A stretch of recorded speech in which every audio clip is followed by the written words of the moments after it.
ज्यांना दिदींच्या दर्शनाचा लाभ घ्यायचा असेल त्यांना सर्वांना दर्शनाचा लाभ घेता येईल। सायंकाळी आरती झाल्यानंतर इथे दिदी आपल्याला सगळ्यांना दर्शन देतील। तिथे बरोबर पोहोचेपर्यंत जागेवरून कोणी हालचाल करू नये, तशा आपणास वेळोवेळी सूचना देण्यात येतील। कुंडलीक वरदे हरी विठ्ठल श्री ज्ञानदेव तुकाराम। पंढरीनाथ भगवान की जय। माऊली ज्ञानेश्वर महाराज की जय। जगद्गुरु तुकाराम महाराज की जय। गोपाल कृष्ण भगवान की जय। श्री भागवत भगवान की जय। मोर मुकुट बंसी वाले की जय। कृष्ण कन्हैया लाल की जय। जय जय श्री राधे। जय जय श्री राधे। जय जय श्री राधे। जय जय श्री राधे। जय जय श्री राधे। जय जय श्री राधे। श्री कृष्ण गोविंद हरे मुरारे। हे नाथ नारायण वासुदेव। कृष्ण गोविंद श्री कृष्ण गोविंद हरे मुरारे। हे नाथ नारायण वासुदेव।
तुषारहार धवला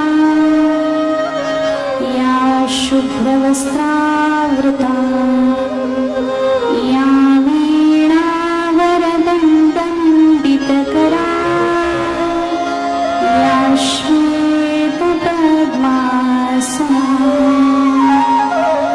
या ब्रह्माच्युतशङ्करप्रभृतिभिः देवैः सदा वन्दिता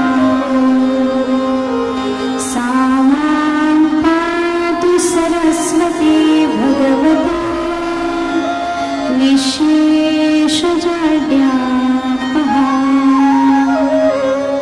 गुरुर्ब्रह्मा गुरुर्विष्णुः गुरुर्देवो महेश्वरः गुरुसाक्षात् परब्रह्म तस्मै श्री गुरवे नमः महायोगपीठे तटे धीमहि दातुं सभागत्यतिष्ठं प्रमानन्दगङ्गं परब्रह्मलिङ्गं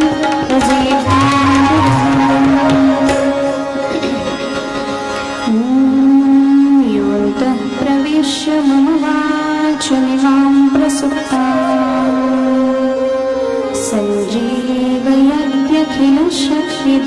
सञ्जीवयत्यखिलशक्तिधरस्वधाम्ना अन्यांशहस्तचरणश्रवणत्वगादि प्राणान्नमो भगवते पुरुषाय तुभ्यम् अधरं मधुरं वदनं मधुरं नयनं मधुरं हसितं मधुरं गमनं मधुरं मधुराधिपते अखिलं वचनं मधुरं चरितं मधुरं रसनं मधुरं वलितं मधुरं चरितं मधुरं भ्रमितं मधुरं अधिपति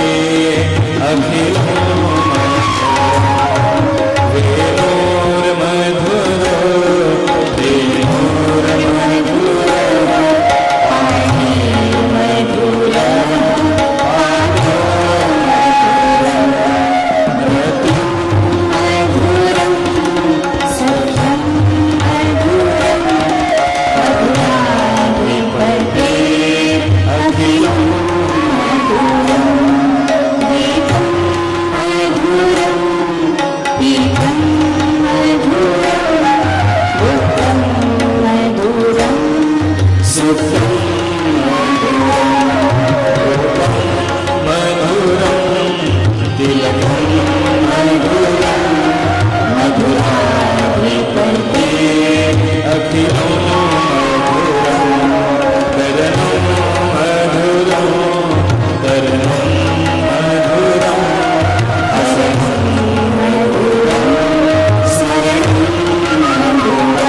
मधुराधिपते मधुरं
बोली गोपाल कृष्ण भगवान की जय। श्री भागवत भगवान की जय। जय जय श्री राधे। जय जय श्री राधे। जय जय श्री राधे। जय जय श्री राधे। जय जय श्री राधे। जय जय श्री राधे। अनंत कोटी ब्रह्मांड नायक सादर समर्पित करणार आहोत। नंदस्त्वात्मज उत्पन्ने जाताल्हादो महामनाहा आहूय विप्रान वेदज्ञान स्नातः शुचिरलंकृतः। भगवंताचं दिव्य प्रगटीकरण काल आपण संपन्न केलं। भगवंताचा प्रादुर्भाव गोकुळामध्ये जेव्हा झाला, भगवान जेव्हा अवतीर्ण झाले, घरोघरी झाला लक्ष्मीचा वास। रिद्धी सिद्धी गोकुळामध्ये वास्तव्याला आल्या। भगवंताच्या चरणस्पर्शानं त्या प्रमुदित झाल्या आणि परमात्म्याच्या आता बाललीलांना आजपासून सुरुवात होते। भगवान श्रीकृष्णाच्या लीला या लीला पुरुषोत्तमाच्या लीला आहेत, म्हणून त्या अधिक आपलं अंतःकरण खेचून घेणाऱ्या लीला आहेत। भगवंतानी हजारो भक्तांवर गोकुळामध्ये कृपा केली, लक्षात घ्या। 300 कोटी तर नुसत्या गोपिकाच होत्या, म्हणून हजारो नाही म्हणता येणार, कोट्यावधी भक्तांवर भगवंतानी कृपा केली। भगवंताचा जन्मोत्सव हा 5 दिवस अविरत चालू होता। रात्रंदिवस हा उत्सव होत होता। मग नंदबाबांना लक्षात आलं आपण कंसाला वार्षिक कर द्यायला गेलं पाहिजे, म्हणून नंदबाबा तो वार्षिक कर द्यायला मथुरेला गेले। आणि त्याच दरम्यान पूतना येते आणि पूतना भगवंताला मारण्याचा प्रयत्न करते। तत्पूर्वी अशी घटना घडलेली असते की ज्या योगमायेला वसुदेवजी घेऊन गेलेले असतात, ती योगमाया जेव्हा कारागृहामध्ये जाते तेव्हा ती रडायला लागते आणि मग कंसाला कळल्यानंतर कंस तिलाही मारण्याचा प्रयत्न करतो, मात्र ती हातातून निसटून जाते, अष्टभुजा रूपानं प्रगट होते आणि कंसाला सावधान करते।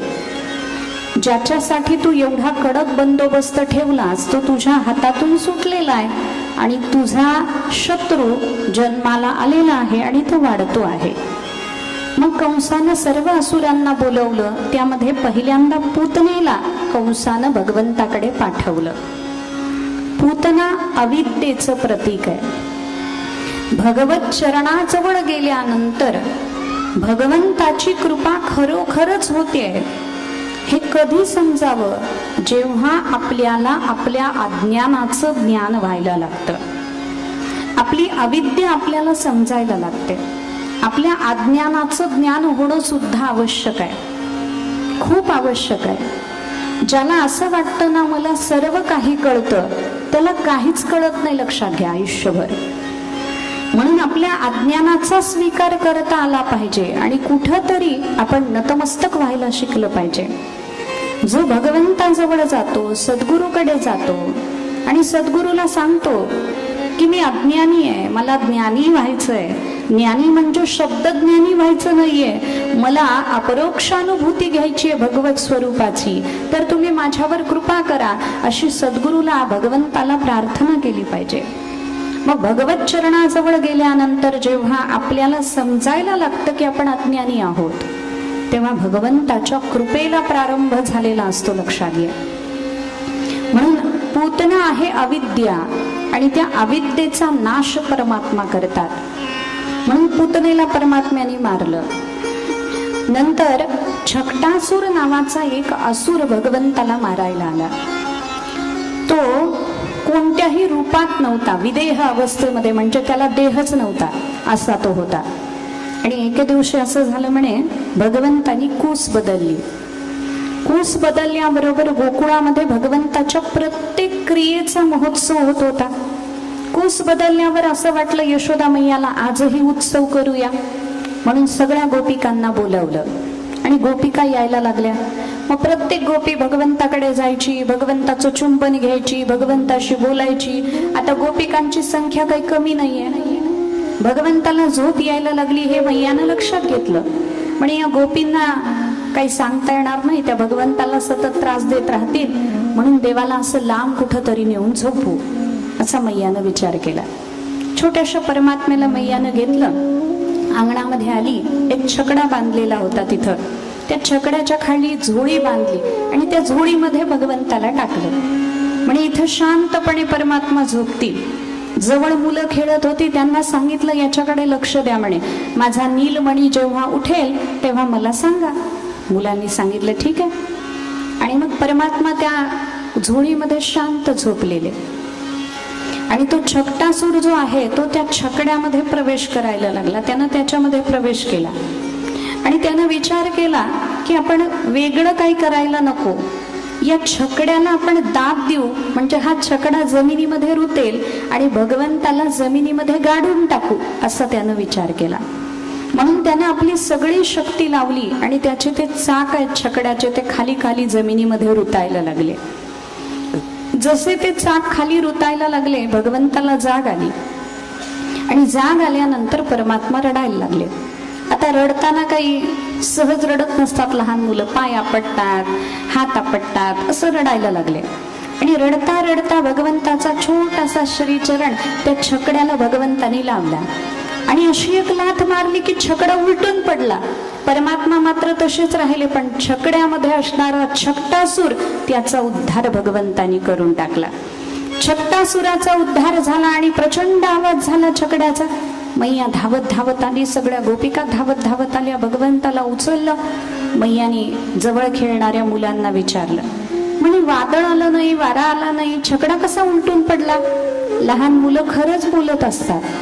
लहान मुलांनी सांगितलं, मैया हा छकडा आहे ना असा जमिनीमध्ये खाली खाली जायला लागला, आपल्या लालाची झोप मोडली, मग झोप मोडल्यानंतर माणसाला खूप राग येतो, तसा लालाला राग आला आणि लालाने अशी एक लाथ छकड्याला मारली की छकडा उलटून पडला.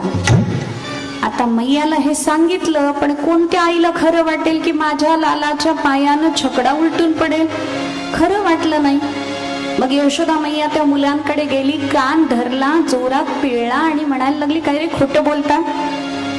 तेव्हा मुलं शपथ घेऊन सांगतात, आई शपथ म्हणे. मुलं फार छान शपथ घेतात खेळताना, बघा तुम्ही, आई शपथ म्हणतात. पण खरंच तसं झालंय मैया, पण मैयाला ते खरं वाटत नाही, कारण मैया वात्सल्य भावानं भगवंतावर प्रेम करते. ऐश्वर्य भावाचा स्वीकार मैयाकडे नाहीये, म्हणून तिला ते खोटं वाटतंय. भगवंताने छकटासुराचा उद्धार केला, पण याच्या मागे सुद्धा एक कारण आहे. छकटासूर हा जडत्वाचं प्रतीक आहे आणि परमात्मा चैतन्याचं प्रतीक आहे. चैतन्य खाली दबलं गेलं आणि जडावला वर सत्ता मिळाली तर भगवंताला ती मान्य होत नाही.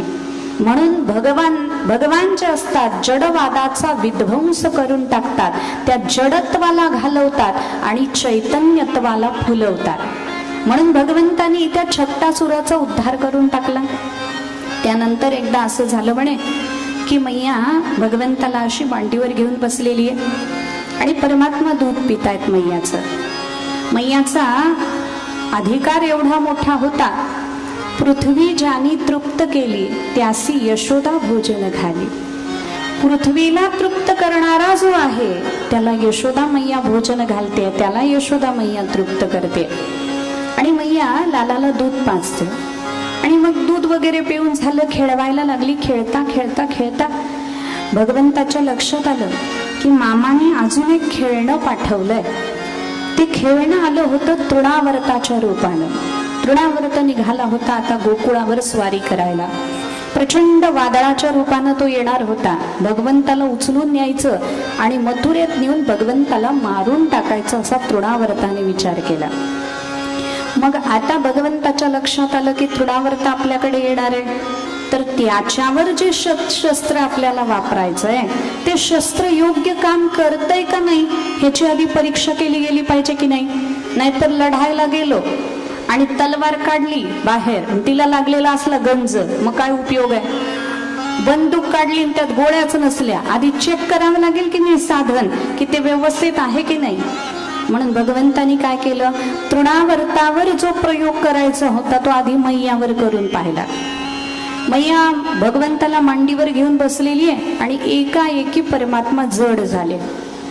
मैयाला वाटलं एवढा कोमल सुंदर, फुलापेक्षाही कोमल माझा भगवान इतका जड कसा काय झाला. मैयाला तो भारच सहन होईना. म्हणून मैयानं काय केलं, भगवंताला उचललं आणि उचलून असं खाली ठेवलं. खाली ठेवल्याबरोबर मैयाला वाटलं खेळू दे याला, आपण जरा जाऊ बाहेर, आपल्या कामामध्ये जाऊ. म्हणून मैया कामामध्ये गेली आणि परमात्मा तिथं खेळतायत, अंगणामध्ये खेळतायत. आता आणखी एक खेळणं येणार आहे म्हणून त्याची वाट पाहताय. तेवढ्यात तो तृणावर्त आला. तृणावर्त असा भयानक होता म्हणे, जेव्हा आला गोकुळामध्ये अनेक हजारो वृक्षांना तोडत तोडत तो आला. वृक्ष तुटून पडायला लागले. घडत घडरिती ध्वनत घनघटा असं त्याचं वर्णन केलंय. प्रचंड वृक्ष कोसळून पडायला लागले, घरच्या घर उडून जायला लागले. इतकं मोठा तो तृणावर्त होता. आणि असा तो तृणावर्त विध्वंस करत करत करत नंद बाबाच्या अंगणामध्ये आला. क्षणभर भगवंताला पाहिल्यानंतर त्याचं वात्सल्य जागृत झालं, भगवंताचं रूप पाहिल्यानंतर. पण कंसाचा प्रभाव त्याच्यामध्ये होता आणि मुळात आसुरी प्रवृत्ती होती. म्हणून भगवंताला त्यानं उचललं. उचलल्याबरोबर भगवंतालाही मजा वाटायला लागली. लहान मुलांना बघा, असं वर फेकलं आणि झेललं तर किती बरं वाटतं, ते खळखळून हसतात. तसं भगवंताला वाटलं एवढ्या उंच जायला परत कधी मिळणार नाही लवकर, आता जरा मजा घेऊन म्हणे. म्हणून परमात्म्याला तो तृणावर्त जेव्हा घेऊन चालणं, भगवान मजा घ्यायला लागले. असा गरगर गरगर तो फिरतोय. सगळीकडे अंधार पसरलेला आहे, धुळीचं साम्राज्य माजलेलं आहे सगळीकडे, अशी अवस्था झाली. आणि मग गोकुळामध्ये जोपर्यंत तो तृणावर्त फिरत होता तोपर्यंत भगवंतानी वरूनच सगळ्या गोपिकांची, गवळणींची घरं जाणून घेतली. ललितेचं घर कुठं आहे, विशाखेचं घर कुठं आहे, राधेचं घर कुठं आहे, सगळी घरं जाणून घेतली. पत्ते लिहून घेतले, परमनंट ऍड्रेस सगळे लिहून घेतले मनामध्ये. आणि आता तो तृणावर्त कंसाच्याकडे भगवंताला घेऊन चालला. मग भगवंतानी स्वतःचं शरीर पुन्हा एकदा जड करायला सुरुवात केली. इतके जड झाले परमात्मा की त्याचा वेग मंदावला, त्याला उडता येईना. मग भगवंतानी काय केलं, आपले 2 छोटेसे हात त्याच्या गळ्याला दाबले आणि परमात्म्याने संपूर्ण ब्रह्मांडाचा भार त्याच्या गळ्यावर दिला आणि त्याचा गळा दाबून त्या तृणावर्ताला भगवंतानी मारून टाकलं. तृणावर्त गतप्राण झाल्याबरोबर 33 कोटी देवतांनी गर्जना केली, जय जयकार केला. बोली गोपाल कृष्ण भगवान की जय. तृणावर्ताचा उद्धार झाला. तृणावर्ताचा उद्धार झाल्यानंतर मैयाला भगवंताने आपल्या मुखामध्ये विश्वरूप दर्शन करवलं, अशी एक कथा सांगितलेली आहे. त्यानंतर गर्गाचार्य नावाचे पुरोहित होते वसुदेवाचे. त्या गर्गाचार्यांना वसुदेवाने बोलवून घेतलं, नमस्कार केला आणि सांगितलं, तुम्ही आमचे पुरोहित आहात, तर माझी एक पत्नी आहे रोहिणी, तिच्या ठिकाणी पुत्र जन्म झालेला अशी बातमी मला कळलेली आहे. त्याचा नामकरण संस्कार करायला तुम्ही जा. गर्गाचार्य यशोदा मैयाकडे म्हणजे गोकुळामध्ये आले. रोहिणीच्या पुत्राच्या नामकरण संस्काराबरोबर नंदबाबाच्याही पुत्राचा नामकरण संस्कार व्हावा असं नंदबाबांनी सांगितलं. म्हणून गर्गाचार्यांनी ते मान्य केलं. गोठा सुंदर सजवला गेला, तो स्वच्छ करण्यात आला आणि त्याच्यामध्ये दोघाही पुत्रांना घेऊन दोघी माता बसल्या. जेव्हा भगवंताला गर्गाचार्यांनी पाहिलं, मनोमन नमस्कार केला आणि सांगितलं भगवंताला, देवा आज माझं तप सिद्ध झालं, आज माझी साधना सिद्ध झाली, आज माझं आचार्यपण सिद्ध झालं. तसं तर पौरोहित्य करणं हे इतकं चांगलं मानलं जात नाही, पण देवा ते आज पौरोहित्य करणं सुद्धा तुझ्या दर्शनाला मला योग्य करवणारं ठरलं, म्हणून मी त्या पौरोहित्याला सुद्धा नमस्कार करतो. असं म्हणून गर्गाचार्यांनी भगवंताचं मनोमन स्तवन केलं आणि त्यानंतर दोघांचाही नामकरण संस्कार केला. अयम हि रोहिणी पुत्रो रमयन सुहृतो गुणैः आख्यास्यते राम इति बलाधिक्यात बलम विदुः. हा रोहिणीचा पुत्र सर्वांना आपल्या गुणानं रंजवणारा म्हणजे रमवणारा असेल म्हणून याला राम असं म्हणतील. बलाधिक्यात बलम विदुः, बलाचं आधिक्य असल्यामुळे याला बल असंही म्हणतील. म्हणून रोहिणी पुत्राचं नाव बलराम असं झालं. त्यानंतर भगवंताविषयी बोलायला लागले. आसन वर्णास्त्रयो ह्यस्य गृह्णतोनुयुगं तनुः शुक्लो रक्तस्तथा पीत इदानीं कृष्णतां गतः. हा यशोदे तुझा जो पुत्र आहे हा प्रत्येक युगामध्ये अवताराला येतो. शुक्लो म्हणजे कधी हा पांढऱ्या वर्णाचा असतो, रक्तस कधी हा तांबड्या वर्णाचा असतो, कधी पीत वर्णाचा असतो. इदानीं कृष्णतां गतः. या जन्मामध्ये, या युगामध्ये, या अवतारामध्ये हा कृष्ण वर्णाचा आहे म्हणून याचं नाव कृष्ण असं असेल. आणखी म्हणे हा पूर्वी एकदा वसुदेवाचा पुत्र होता म्हणून याला वासुदेव असंही म्हणतील म्हणे. कृष्ण नामाचं महत्व खूप मोठं आहे, लक्षात घ्या. कृष्ण कृष्णेति कृष्णेति यो मां स्मरति नित्यशः जलम भीत्वा यथा पद्मं संसारात उद्धराम्यहम. भगवंतानी अर्जुनाला सांगितलंय. अर्जुनाने विचारलं, देवा तुझं सगळ्यात आवडतं नाव कोणतं? कारण तुझी 1000 नावं आहेत. विष्णू सहस्रनामामध्ये 1000 नाव आहेत, गोपाल सहस्रनामामध्ये 1000 नाव आहेत. मग देवा तुझं आवडतं नाव कोणतं? भगवंतानी सांगितलं, माझं आवडतं नाव आहे कृष्ण. कृष्ण कृष्ण कृष्ण असं जो म्हणतो, यो मां स्मरती म्हणजे स्मरण करतो. कधी? नित्यशः, नित्य स्मरण करतो. उठता बसता चालता फिरता बोलता कधी कृष्ण कृष्ण जो म्हणतो. परमार्थात जिथं जिथं साधनाचा विचार आहे तिथं तिथं सातत्य आहे. कधीही अमावस्या पौर्णिमेला नामस्मरण करून चालत नाही, लक्षात घ्या. मी नेहमी सांगत असते आपली भक्ती ही सीझनल भक्ती असते. अहो अधिक महिन्यात इतकी भक्ती दिसत होती, इतके दिवे लावले बायकांनी काही विचारूच नका. खरंच दिवे लावले, खूप दिवे लावले. 33 लावले, 66 लावले, खूप काही केलं.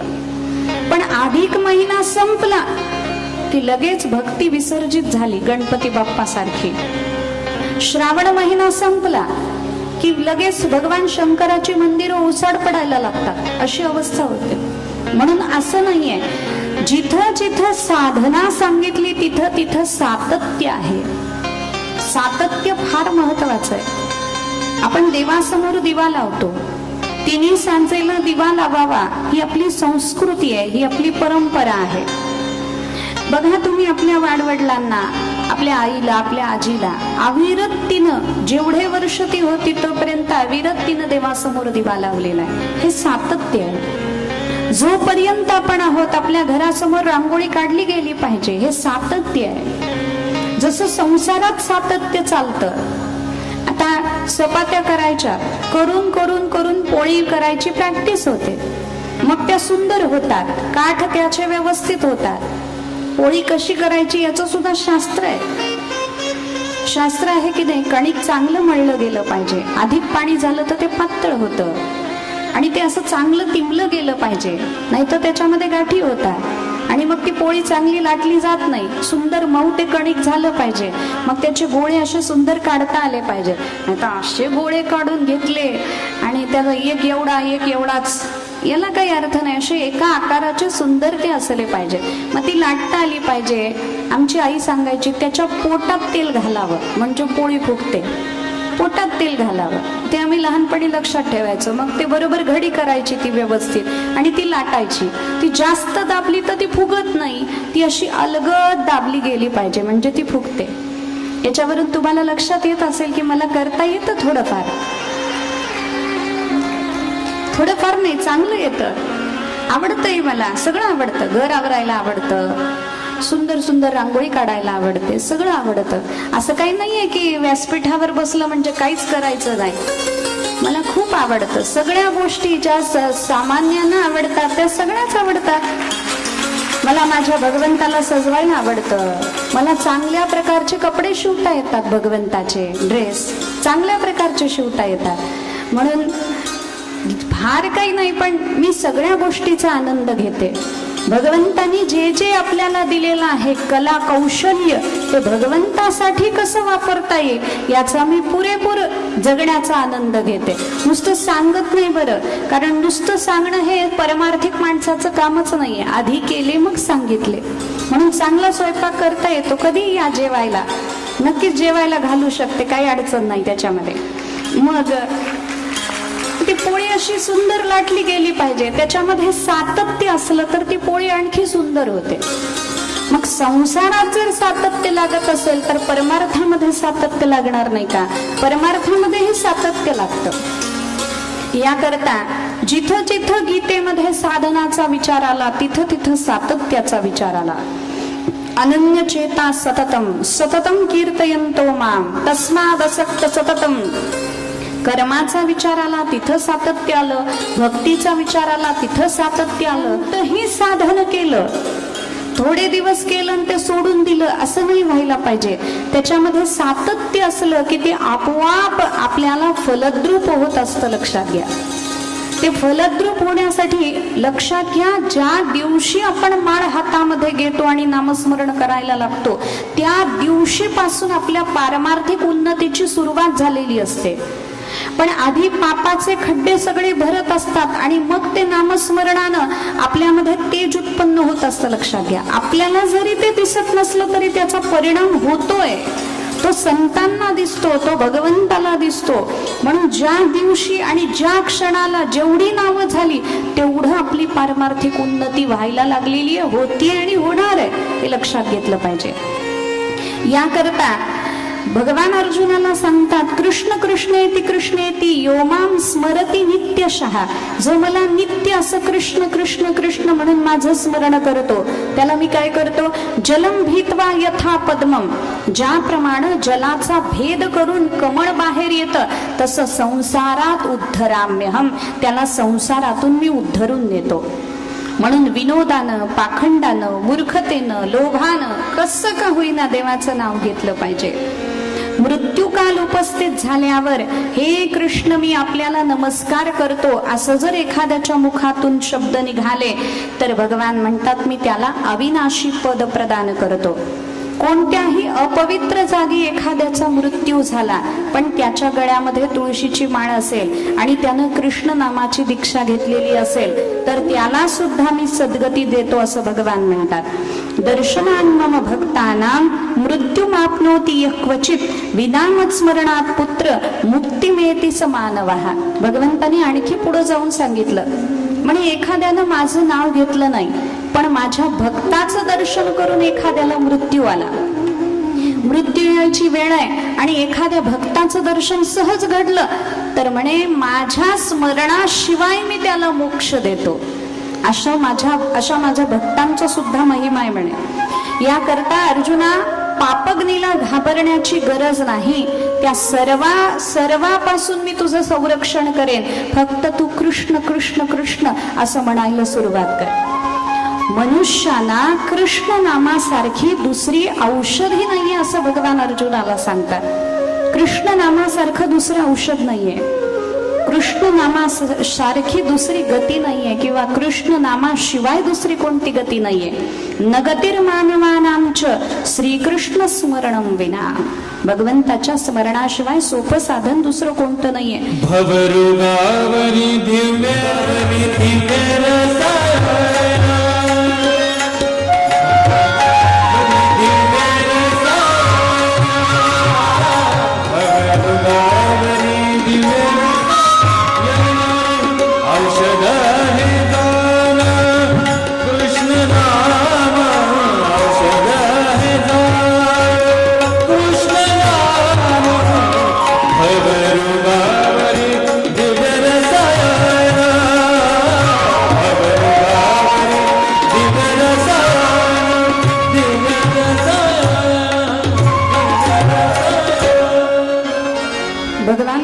कृष्ण कीर्तन होतं, कृष्ण नामाचा जप होतो. तिथं गया, काशी सगळी तीर्थ वास्तव्याला येतात. जीवितम जन्म साफल्यम मुखम तस्यैव सार्थकम सततम रसना यस्य कृष्ण कृष्णेति जल्पती. भगवान म्हणतात त्याचा जन्म सफल आहे, त्याचं जीवन सफल आहे ज्याची वाणी सतत कृष्ण कृष्ण बोलते. म्हणून अर्जुना तू माझ्या कृष्ण नावाला सोडू नकोस. कृष्ण कृष्ण म्हणणाऱ्याचं मन कधीही अपवित्र होत नाही. कृष्ण कृष्ण म्हणणाऱ्याचं शरीर सुद्धा अपवित्र होत नाही, ते शुद्ध होतं. म्हणे 100 जन्माचं पाप एकदा कृष्ण म्हणण्यानं निघून जातं. 100 जन्माचं पाप. तुम्हाला एक श्लोक माहिती आहे रामरक्षेतला, राम रामेती रामेती रमे रामे मनोरमे सहस्रनाम तत्तुल्यम राम नाम वरानने. जो राम राम राम असं म्हणतो, एकदा राम म्हटल्यानंतर 1 वेळा विष्णू सहस्रनाम म्हणण्याचं पुण्य लागतं. म्हणजे 1000 वेळा देवाचं नाव म्हटल्याचं पुण्य एकदा राम म्हटल्यावर लागतं. पण कृष्ण नामाबद्दल सांगितलं, एकदा कृष्ण म्हटलं की 3 वेळा विष्णू सहस्त्रनाम म्हटल्याचं पुण्य लागतं. एवढं कृष्ण नामाचं पुण्य आहे. शेकडो चांद्रायण व्रत केली, हजारो विविध प्रकारची व्रत केली, त्यानं जे पुण्य होतं ते एकदा कृष्ण म्हणण्यानं होतं. म्हणून कृष्ण नामाचा महिमा अपार आहे. आणि भगवान श्रीकृष्णाचं नाव गर्गाचार्यांनी जे प्रेमानं दिलं ते नाव झालं कृष्ण. असं नामकरण विधी झाला. गर्गाचार्य निघून गेले. आता कंस विचार करतो की ज्या असुराला पाठवलं जातंय तो परत येतच नाहीये, तो निज धामाला जातोय, मुक्त होऊन जातोय. मग आता अशाला पाठवावं ज्याचा वध करणं माझ्या शत्रूला जमणार नाही. म्हणून कंसानं काय केलं, महाबळ भटाची योजना केली. तो ब्राह्मण होता पण कंसाचा अनुयायी होता. आणि मग भगवंताला तो मारून टाकावं या दृष्टीनं तिथं निघाला, भगवंताकडे आला. भूदेव आणि ब्राह्मणाचं स्वागत सत्कार आणि पूजा करणारं नंदबाबांचं घर होतं. महाबळ भट आल्यानंतर नंदबाबांनी स्वागत केलं. यशोदा मैयानं बसायला आसन दिलं, पाय धुतले, पाद्य पूजा केली. भगवंताच्या लक्षात आलं की यांची पूजा केली जाते आहे कारण हे भूदेव आहे, यांना मारताही येणार नाही आता कारण हे ब्राह्मण आहेत. मग काय करावं, म्हणे यांना वेगळ्या प्रकारे प्रसाद देऊ आपण. भगवान अजून प्रसाद द्यायचा विचार करत नव्हते, पण महाबळ भटाने काय केलं, म्हणे महाबळ भटाने यशोदा मैयाला सांगायला सुरुवात केली. म्हणे तुला मुलगा झालाय ना यशोदे? यशोदेनं सांगितलं हो. काय नाव आहे त्याचं? म्हणे कृष्ण. कुणी ठेवलं? म्हणे गर्गाचार्यांनी. काय म्हणाले गर्गाचार्य नाव ठेवताना? म्हणाले तुझा पुत्र प्रत्येक युगामध्ये अवताराला येतो, हा फार मोठं एक शास्त्र निर्माण करेल, फार मोठं कर्तृत्व करून जाईल वगैरे वगैरे वगैरे असं भविष्य सांगितलंय. मग महाबळ भट बोलायला लागले. म्हणे नाही नाही, गर्गाचार्य ज्योतिष सांगायला चुकलेला आहे. म्हणे तुझा जो मुलगा आहे मूळ नक्षत्रावर जन्माला आलाय, म्हणून तुमच्या दोघांचा घात करायला जन्माला आलाय. याकरता यशोदे आत्ताच तुझ्या मुलाला मारून टाक म्हणे, तरच तुझं कल्याण होईल. आता जगातली कोणती आई, आपला मुलगा जरी कसाही असला आणि काही त्याचं भविष्य सांगितलं, कोणती आई जगातली मारायला तयार होईल? गर्गतो चुकला गणितासी हे शब्द जेव्हा महाबळ भटाने वापरले, जोपर्यंत महाबळ भट भगवंताची निंदा करत होता भगवान शांत होते.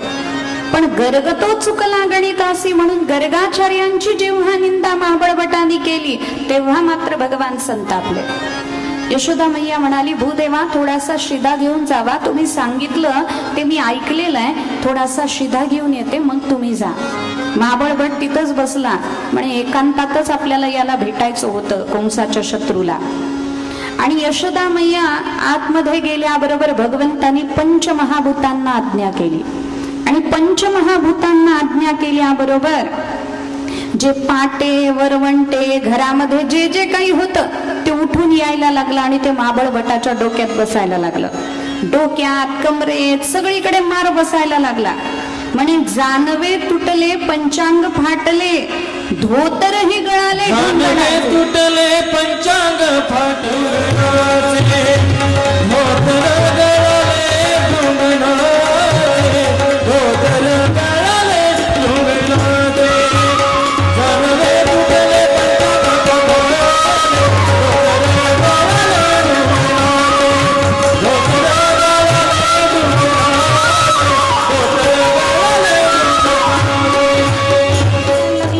वरवंटे सगळं डोक्यात बसायला लागलं. जीव त्या प्रसंगी येता झाला त्याला घाबरा झाला, तो पळायला लागला, पण दारं बंद व्हायला लागली, पळता येईना त्याला, अशी त्याची अवस्था झाली. नामदेवरायांनी वर्णन केलं, म्हणे जानवं तुटून गेलं, त्याचं उपवस्त्र फाटून गेलं आणि धोतरही गळाले ढुंगणाचे, असं वर्णन केलंय नामदेवरायांनी. आणि मग काय झालं, पृष्ठीवरी होती बदबदा मार, पृष्ठभागावर बदा बदा मार बसायला लागला म्हणे.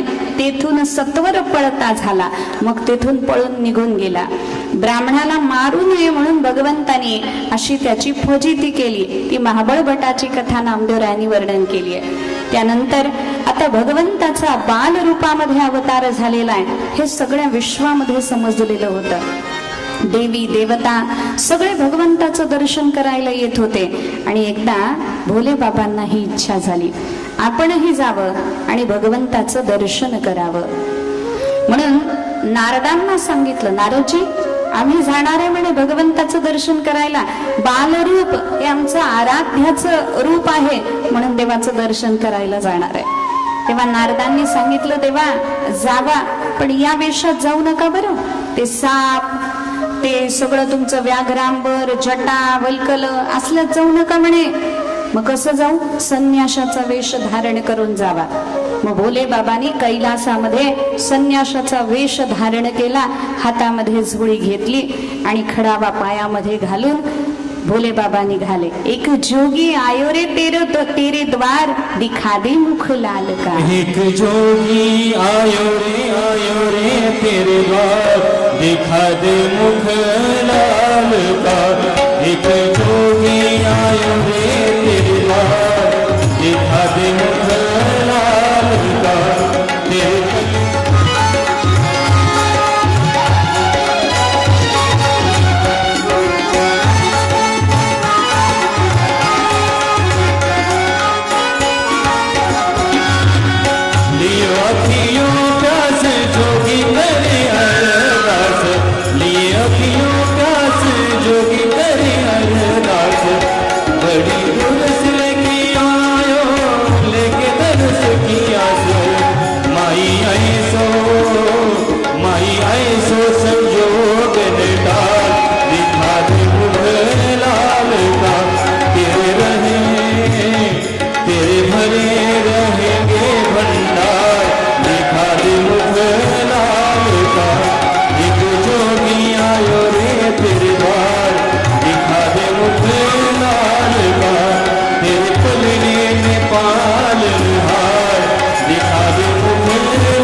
शृंगार करत होती.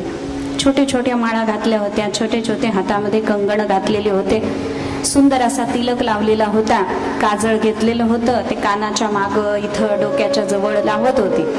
आणि तेवढ्यात आवाज आला, अलख निरंजन, अलख निरंजन. मैयानं आवाज ऐकला, दासीला पाठवलं, म्हणे कोण आलंय जरा बघून ये. दासी जाऊन बघून आली, म्हणे कोणीतरी तेजपुंज संन्यासी आलाय. मैयानं सांगितलं, लालाकडे लक्ष ठेव, मी जाऊन संन्याशाला काहीतरी देऊन येते.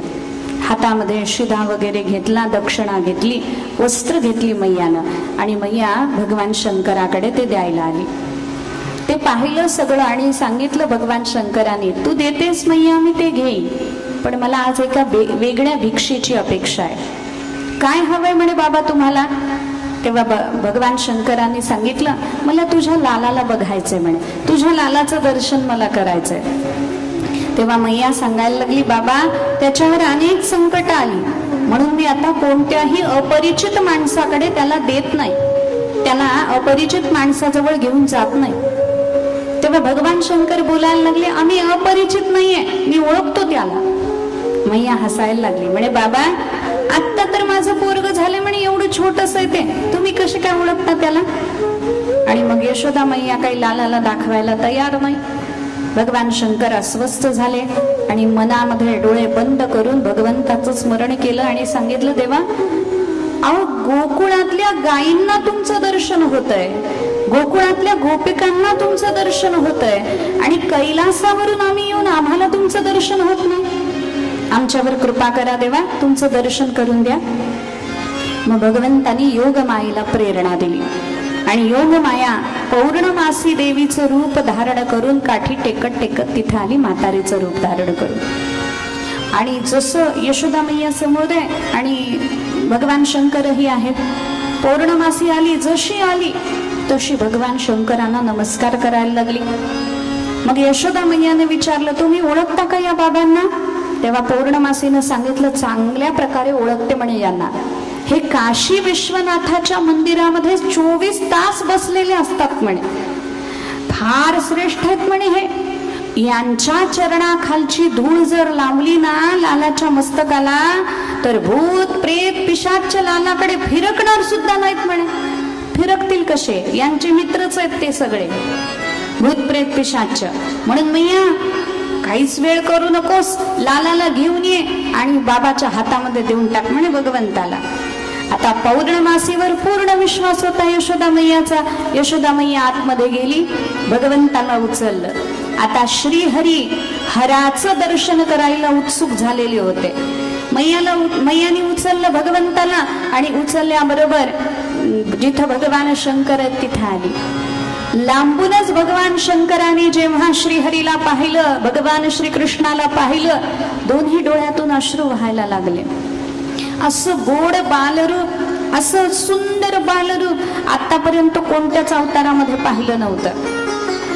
आणि मग यशोदा मैया कानोबाला हातामध्ये देते भगवान शंकराच्या. भगवान शंकरांनी बाळाला हातामध्ये घेतलं, भगवान श्रीकृष्णाला. आणि भगवान शंकर आता सांगायला लागले, मैया अगं तुझा जो पुत्र आहे ना फार मोठा होणार आहे बरं, मोठा झाल्यानंतर याचे इतके विवाह होणार, इतके विवाह होणार की करून करून थकशील म्हणे, इतके विवाह होणार. मोठ्या शास्त्राची निर्मिती हा करणार, महाभारताच्या युद्धामध्ये मदत करणार, पण हा 12 वर्षच इथं राहणार असं म्हणणार होते पुढं. 12 वर्षच म्हटल्याबरोबर भगवान श्रीकृष्णाने दाढी ओढली, म्हणे बस झालं, आता पुढचं भविष्य नका सांगू, आत्ताच कशाला मैयाला टेन्शन मध्ये ठेवायचं, बस झालं म्हणे. मग पौर्णमासीनं भोले बाबांच्या पायाखालची धूळ घेतली आणि भगवान श्रीकृष्णाच्या मस्तकाला लावली. भगवान श्रीकृष्णाला अत्यानंद झाला आणि भोले बाबांनी सुद्धा भगवान श्रीकृष्णाचं दर्शन घेतलं. जेव्हा भोले बाबांच्या हातामध्ये भगवान श्रीकृष्ण आहे, भगवान श्रीकृष्णाने भोले बाबांच्या गळ्यामध्ये आपले दोन्ही हात घातले. जेव्हा भगवान शंकरांना मिठी मारली, हरिहराची प्रथम भेट कृष्णावतारामध्ये झाली. म्हणून 33 कोटी देवतांनी पुष्पवर्षाव केला आणि जय जयकार केला. बोलिए गोपाल कृष्ण भगवान की जय. ओम नमः पार्वती पतये हर हर महादेव. हरिहराची भेट झाली